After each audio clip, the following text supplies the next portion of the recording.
Hi, much love, much light, and much divine bliss to each and every one of you.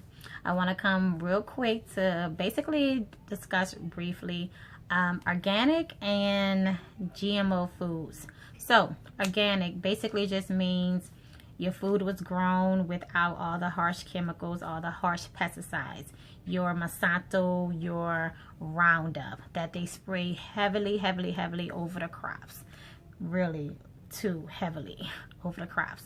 Now, your genetically modified organisms, GMOs, that's your non-natural foods. That's your foods that are bioengineered, bio-altered, created in a lab initially, and has been spliced and diced, and there you have it, your Frankenstein foods.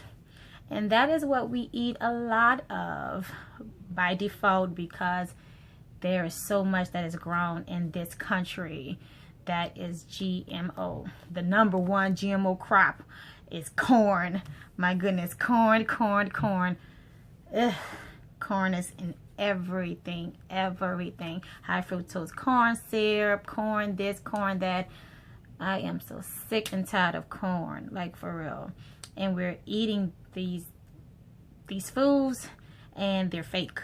They're not natural in nature. They're not real. And so ultimately we are altering our DNA eventually if we keep ingesting these fake foods, because you are what you eat, right?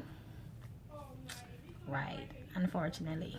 So, organic foods. You will find foods that say that it's organic, but yet it can still be GMO. That's the thing. Organic yet still GMO. For instance, popular food is grapes.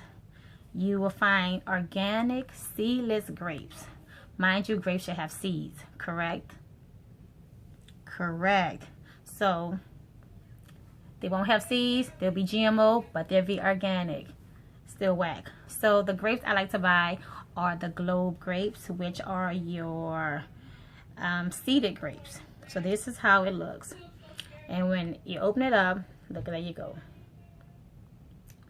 That's seeds. So it has seeds in them, and the seeds you actually can eat, you can ingest. They have health properties and benefits for our temples. But the thing is though, I will find this natural fruit, but I have yet to find it organic. Go figure, huh? So basically, half a dozen in one hand, half a dozen in the other. So I can eat natural foods, but it'll be sprayed heavily with chemicals. That's just the way how it goes, I tell you. So another fruit, seedless watermelons. I'm using fruit because fruit is so popular, but like I said, corn, your wheat, all of that, a lot of it is GMO, and we have to try our best, even though it's hard, to steer away as best as possible. And I do believe and feel that the more we desire and collectively, affirm and demand that we want to attract to us more natural foods, then we will eventually put an end to all of this fake foods and all these genetically modified organisms. No to GMO. And I do respect the companies that label their foods and they purposely seek to not include genetically modified foods or organisms in their products. So pay attention to labeling. That's very important as well. Alrighty, so much love, much light, and much divine bliss to each and every one of you.